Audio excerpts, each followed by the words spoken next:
வணக்கம் நேயர்களே. இன்றைய நிலையில் நம் உடலுக்கு தீங்கை விளைவிக்கக்கூடிய ஒரு சில உணவு முறைகளை நமக்கு தெரியாமலே நாம் பயன்படுத்தி வருகிறோம். இதனால் நமக்கு ஏற்படும் பின் விளைவுகளை பற்றி யாரும் யோசிப்பதில்லை. இந்த உணவு முறைகளிலிருந்து முற்றிலும் மாறுபட்ட இயற்கையோடு ஒத்த ஆயுர்வேத உணவு வகைகளை பற்றியும் அதன் பயன்களை பற்றியும் இன்றைய பதிவில் காண்போம் நேயர்களே. இன்றைய பதிவில் நம்மோடு இணைபவர் நம்மாழ்வார் இயற்கை உணவகத்தின் உரிமையாளரான திரு பெருமாள் அவர்கள். இப்போ நம்ம எங்கே இருக்கோம்னா மேச்சேரியில் இருக்கோம். இங்கே நம்மாழ்வார் இயற்கை உணவகம்ன்ற ஒரு கடை ஒன்று இருக்குது. ஸோ இங்கே என்னென்ன ப்ரிப்பேர் பண்ணுறாங்க, என்னென்ன இயற்கையாக கிடைக்கிறத வச்சு என்னென்ன செய்கிறாங்கன்றது டீட்டெயிலை பற்றி இந்த பதிவில் காண்போம். நம்மாழ்வார் இயற்கை உணவகம்.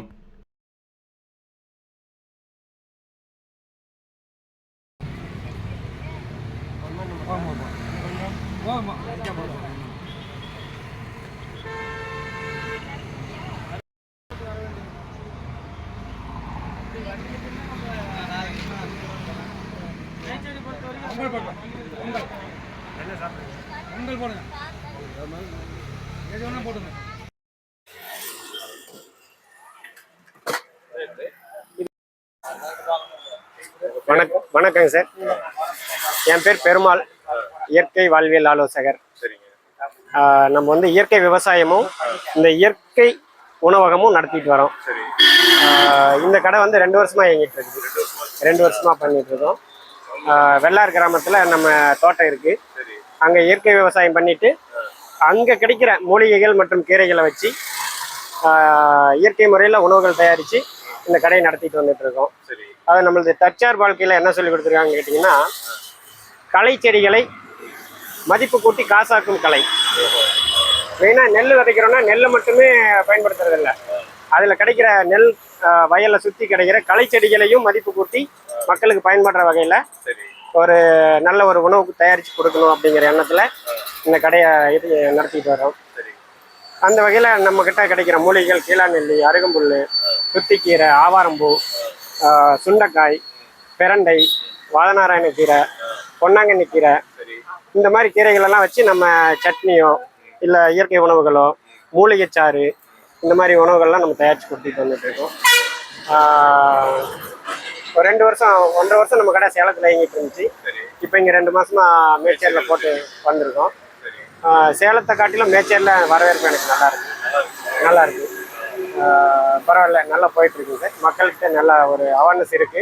இயற்கை உணவு கண்டிப்பாக ஒரு ஹாப்பியாக தான் பண்ணுறோம். நம்ம இதை கமர்ஷியல் தாண்டி ஒரு ஹாப்பியாக பண்ணிட்டு இருக்கோம்.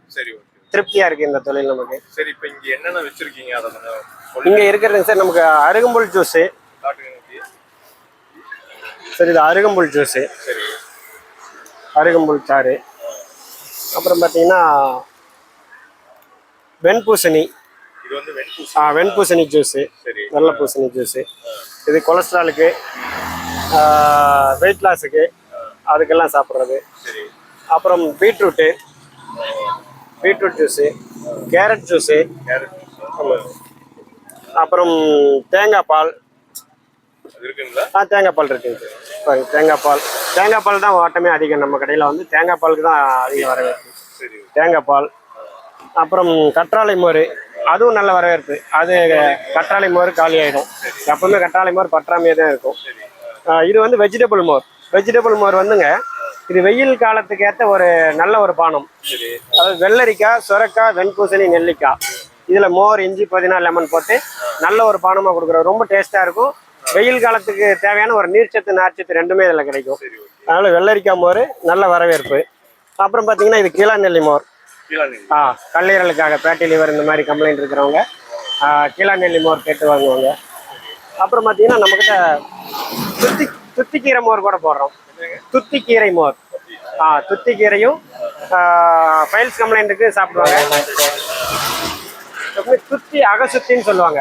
உடலில் இருக்கிற நச்சு கழிவுகளை வெளியேற்றுறதுல முக்கியமான பங்கு துத்திக்கீரைக்கு இருக்குது. அதில் துத்திக்கீரையும் ஒரு நல்ல ஒரு மூலிகை. இது சிறுபீளை கஷாயம். ஒரு சிலர் மட்டும் கேட்பாங்க கிட்னி ஸ்டோனுக்காக. இது சிறுபீளை கஷாயம். சார் இது கிட்னி ஸ்டோனுக்கு சிறுபீளை கஷாயம். சிறுபீளை கஷாயம். சிறுபீளை கஷாயம் இது வந்து கிட்னி ஸ்டோனுக்காக. இது வந்து பார்த்தீங்கன்னா குப்பைமேனி கீரைப்பால். குப்பைமேனி கீரைப்பால் இது வந்து ஸ்கின் டிசீஸுக்கு சாப்பிடலாம். அதை தாண்டி நுரையீரல் கழிவுகளை வெளியேற்றும் இந்த குப்பைமேனி கீரைப்பால். இது இருக்கு. அப்புறம் நோனி ஜூஸ் இது கொஞ்சம் ரேராக கிடைக்கும் நம்மளுக்கு.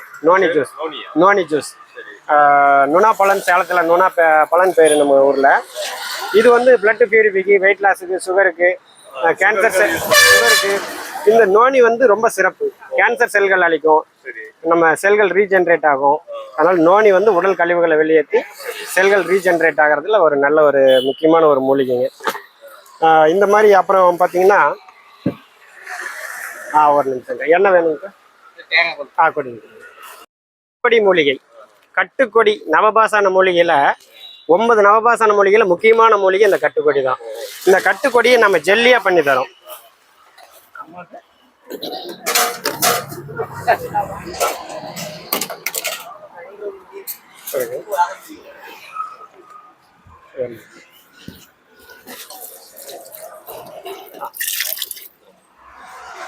இது வந்து சார் கட்டுக்கொடி ஜெல்லி. கட்டுக்கொடி கட்டு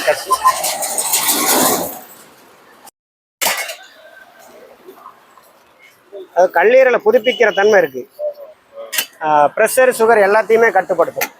வெறும் கட்டுக்கொடி மூலிகையை நம்ம மிக்சியில் அரைச்சி ஒரு பவுலில் ஊற்றி ஒரு 10 நிமிஷம் வச்சோம்னா இந்த மாதிரி ஜெல்லி ஆகிடும். இது வந்து ரொம்ப ஒரு அற்புதமான ஒரு மூலிகை. இதை மொத்த நோய்க்கும் ஒத்த மருந்து அப்படின்னு சொல்லலாம்.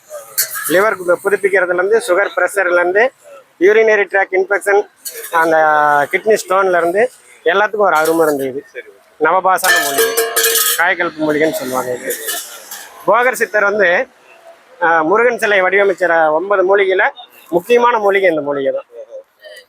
அதனால இது கட்டுக்கொடி ஜெல்லி ரொம்ப ஒரு சிறப்பான வருங்க.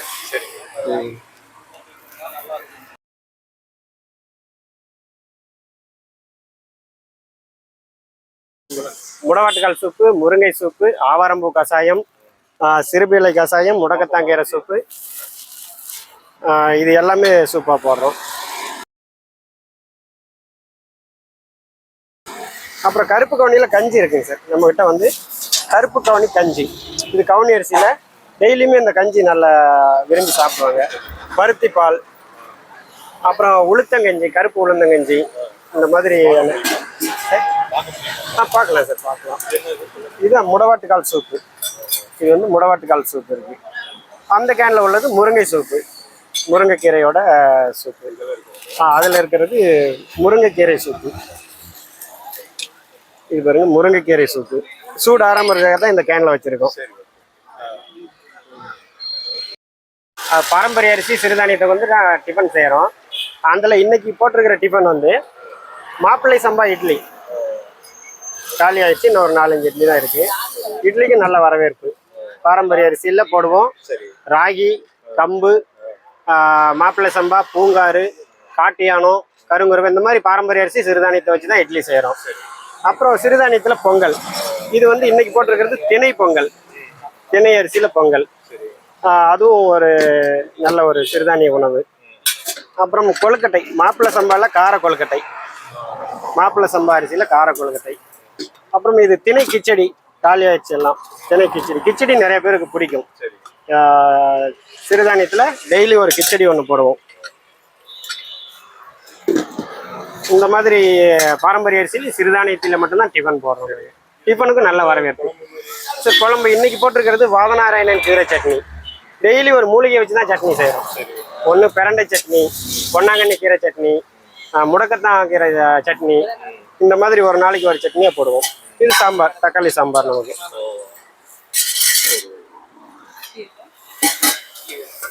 அப்புறம் ஆவாரம்பூ கஷாயம், அதுவும் சிறப்புங்க. மேக்சிமம் வந்து சுகர் பேஷண்ட்ஸ் தான் வராங்க, ஆவாரம்பூ கேட்டு வராங்க சுகர் பேஷண்ட்ஸு. இந்த ஆவாரம்பூ கஷாயத்தில் என்ன சிறப்புன்னு கேட்டிங்கன்னா, ஆவாரம்பூ, வில்வ இலை, செம்பருத்தி, சுக்கு மிளகு திப்பிலி, சித்திரத்தை, கரிஞ்சீரகம் இவ்வளோதையும் கொண்டு போடுறோம். இது அருமையான ஒரு ஹெர்பல் டீ, ஆவாரம்பூ ஹெர்பல் டீ. இதில் கருப்பட்டி கலந்துக்கிட்டோம்னா டீ ஆகிடும். அப்படியே கருப்பட்டி கலக்காமல் சாப்பிட்டோம்னா ஒரு கஷாயம். இது உடலுக்கு ரொம்ப ரொம்ப ஒரு நல்ல ஒரு நோய் எதிர்ப்பு சக்தியை கொடுக்கும். அது மாதிரி ஆவாரம்பூ கஷாயத்துக்கும் நல்ல வரவேற்பு. ஆவாரம்பூ நம்ம தோட்டத்தை சுற்றி நிறையா ஃப்ரெஷ்ஷாக கிடைக்குது. அதனால் ஆவாரம்பூவில் நம்ம டெய்லியுமே கஷாயம் போடுறோம். நன்றி, வணக்கம். இந்த இயற்கை உணவகம் மேச்சேரி பேருந்து நிலையத்திற்கு மிக அருகில்தான் உள்ளது. நீங்களும் ஒருமுறை இந்த உணவு வகைகளை பயன்படுத்தி பாருங்கள். நன்றி, வணக்கம்.